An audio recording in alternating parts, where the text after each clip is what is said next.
My first impressions on basically how this tune is. So I have the Cobb AccessPORT version 3.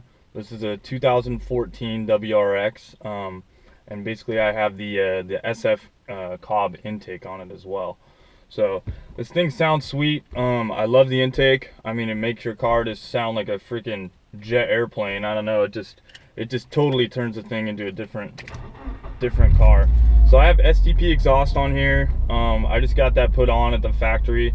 The other things I have on here are basically Rally Sport mud flaps, Rally Armor mud flaps, sorry. Also I have the STI short throw shifter that was installed at the factory. And yeah, that's basically it. Oh, I also have the white line rack and pinion steering mod, which is basically a new bushing and four more bushings or three more bushings around the actual mount, and then one bushing around the rack itself. So that seemed to stiffen up this the turn in just a little bit. It feels like it has sharper turn in. So anyways, let's do a little review around this. I'm gonna drive around a little bit and then basically go over how I like it. So right off the bat, I noticed, I mean, the sound of the intake is ridiculous. I mean, you don't even get into spool, you don't even start spooling up the turbo, and I mean, you already hear the thing starting to scream. I mean, 1 pound of boost, it just starts spooling up so loud. You know, once you get up into higher boost ranges, it's definitely a lot louder. That's about 10 pounds of boost. You can hear the bypass valve blow off. I mean, you can hear it dump the air that it's building up, all the air pressure, right? You can kind of hear it like a blow off valve. I mean, it just sounds badass. I'm loving it. So I'm gonna drive over here, kind of drive to an area where I can set up my camera and do a little bit of a couple drive-bys and whatnot. I'm just gonna put it on a tripod and see how that goes. Hopefully it turns out okay, but that way we can get an idea of what it sounds like outside the car. So yeah, I'll just do a little bit more talking about it. So I mean, I really like the gauge setup. I mean, you can go in here, you could set up the gauges, change your layout. Once you change your layout, it's pretty cool because you can actually just customize each layout, which is really nice. All you got to do is just go down, you know, hit enter, change monitor, and you can basically just scroll through just a huge list of all sorts of information on there. So right now, I like this one. I just have this one set up. It's just fuel economy, target boost, air fuel sensor ratio. So that just tells me my air fuel ratio. And then I got my my boost right here. So it's going to tell you your negative, like your vacuum, your manifold pressure vacuum, and then it's going to show you your highest boost as well. So let's get out here a little bit and drive around a little more.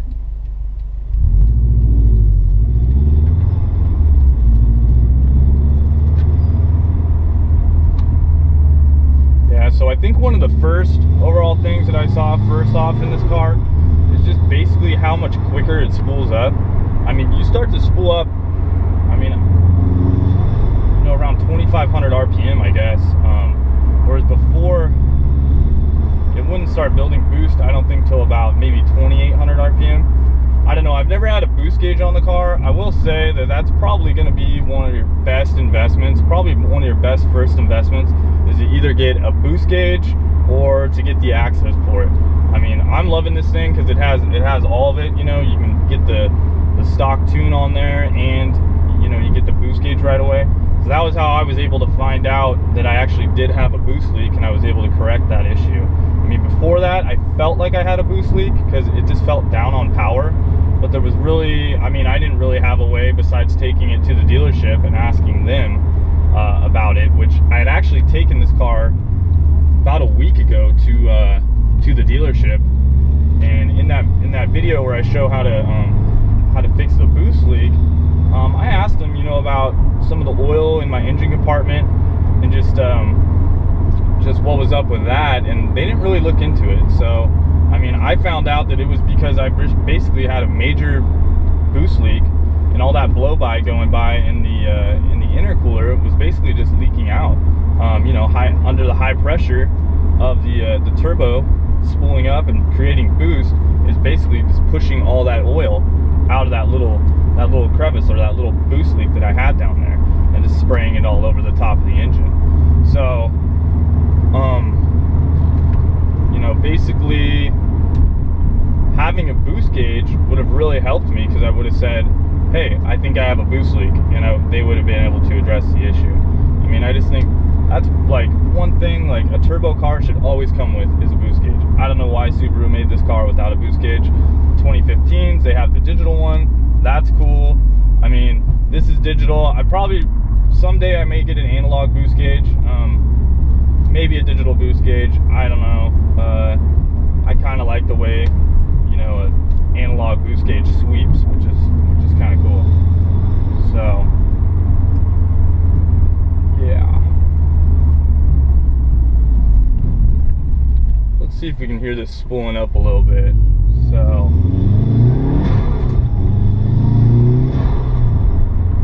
I mean, you can hear it. Hopefully you guys can hear it. I don't know how good the audio quality is on this GoPro. I'm just using a GoPro 3. This basically has the worst battery life and the worst microphone available, so sorry about that, guys. Eventually I may get a external microphone, so we'll see what happens. This guy's just sitting in the middle of the street. I don't know what he's doing.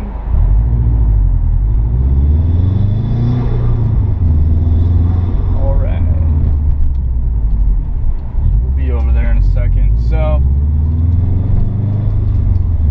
yeah, the intake, I'm not really sure if I gained, you know, any power, because I didn't really get to tell a difference, because I had a boost leak between the initial install of just the Cobb Stage 1 without the intake. That was initially when I noticed I may have a boost leak. At the same time, when I did that, I basically got excited and had to install the intake right away, because it's just been sitting in my garage so long that I couldn't wait. I'm also going to do a video on basically cleaning up that intake, you know, spraying it down with the Cobb oil and doing the cleaner. So if you guys have never done that, it's pretty simple. I'm going to do a quick video on it and just kind of explain everything. Alright, so we're almost to the spot where I'll do some drive-bys, so see you guys in a few.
well, hey guys, so looks like you saw a couple of those pulls that I made there. I mean, I didn't get it going up too fast. It's just a little local little area, but you know, I did a little pull through first and second.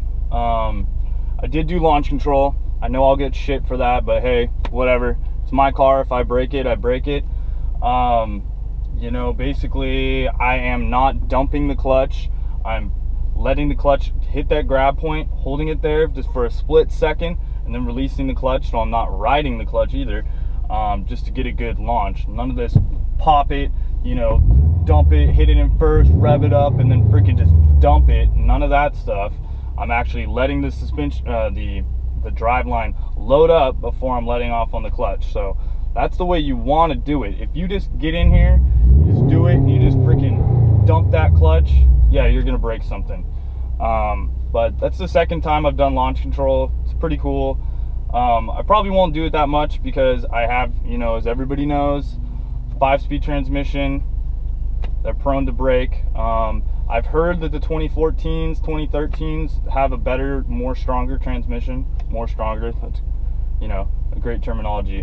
They have a stronger transmission. So anyways, let's just hope that's true. Haven't broken anything. The car has been great. So now, hopefully you guys heard it spool up over there. You could definitely hear it from inside. So I'm gonna take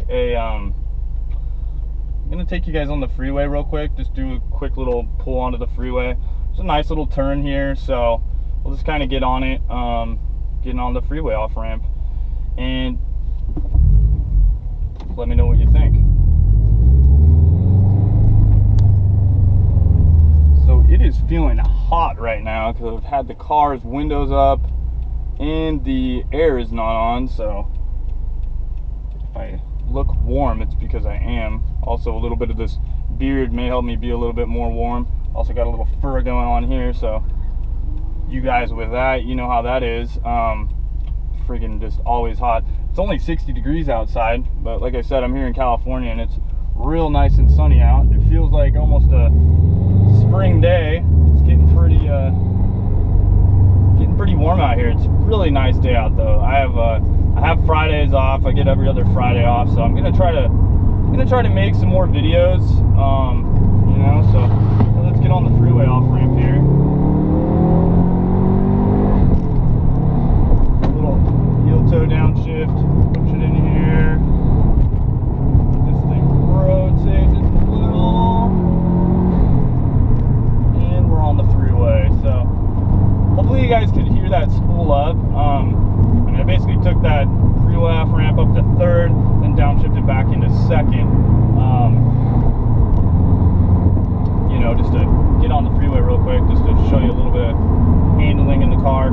These things are just super grippy. I mean, I love this car. I mean, I've never had a car that's had just so much grip.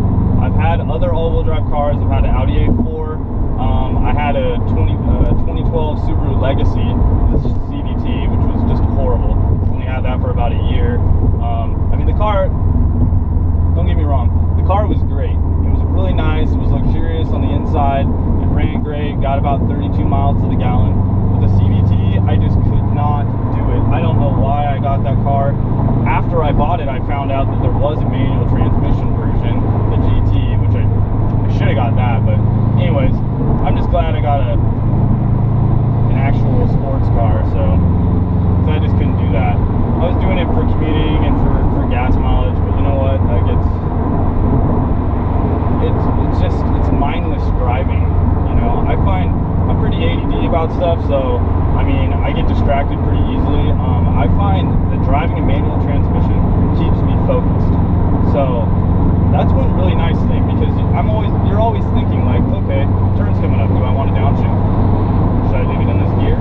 You know, I mean, it becomes second nature, but you got something else to do. When you have an automatic transmission, so many people just get caught up in, you know, just staring at the road, looking at the road, and then 10 minutes later, whoa, where am I? I don't know if that's ever happened to you guys, but anyways, going on a little rant here. But so hopefully you guys can hear it spool up. Like I said, put it in fourth gear, and I'll spool it up a little bit. So we're hitting about 14 pounds of boost. Back down here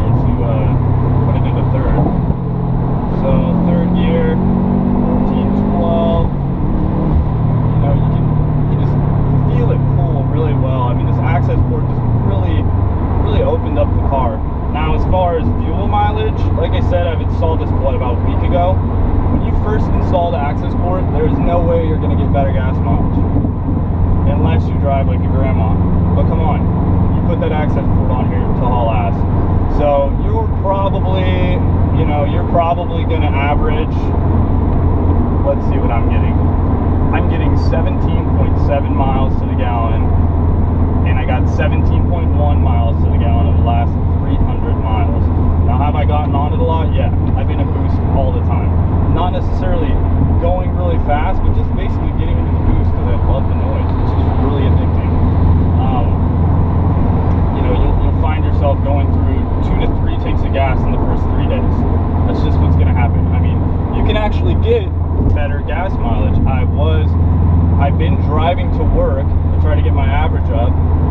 I've been driving very, very slowly to work.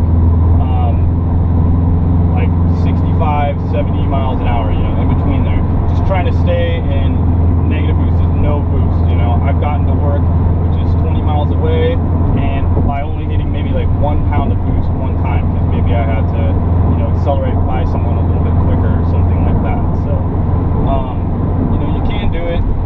Yes, you do get better gas mileage. It's really nice having the fuel economy gauge too. You can watch that. You know, that's all basically in reference to your engine's vacuum and how much you're stepping on the gas. But I think it gives you a fairly good estimate of what kind of gas mileage you're going to get. Hopefully you guys can hear me because I'm on the freeway right now, so sorry about that. But just kind of driving and talking. I really love the AccessPORT though. I can't wait to go stage 2. I mean, I'm 2 steps away. Basically, I need the downpipe and I need the heat shield. So I'm gonna get both those. I may wrap the turbo when I do that. Anyways, once I think of it, I'll get back to it. Yeah, basically, I mean, I would really recommend getting the AccessPORT. It's super nice to have the data logging capabilities. You can get quick access to it. Obviously, AccessPORT, right? They call it that. It's the port to access. I know that sounded kind of lame, but whatever. Yeah, I mean, the thing is just sweet. So, there's their off ramp right here. I'll just kind of cruise around this. We'll see what happens. I may catch up to this guy, but that's all right. So, back down to the second.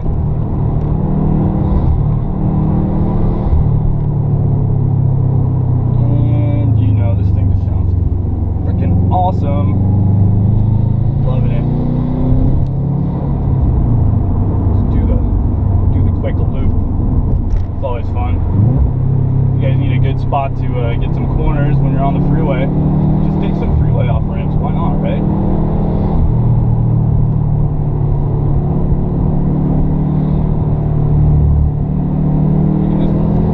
Ride them all day long if you want to. Why not? Just keep going.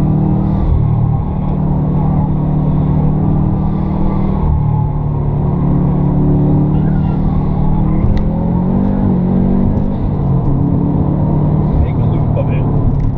Who cares? Make a loop of it. Now, yes, you are going to be wearing down your tires on one side of the car, but that's okay, isn't it? You can just run these things all day long. You need to. Feel the tires getting real hot here. Wow. Little 5.0 in front of me. See how he does on these.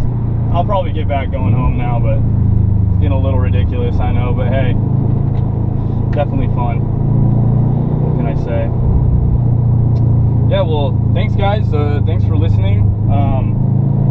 Hopefully I didn't annoy you or bore you too much.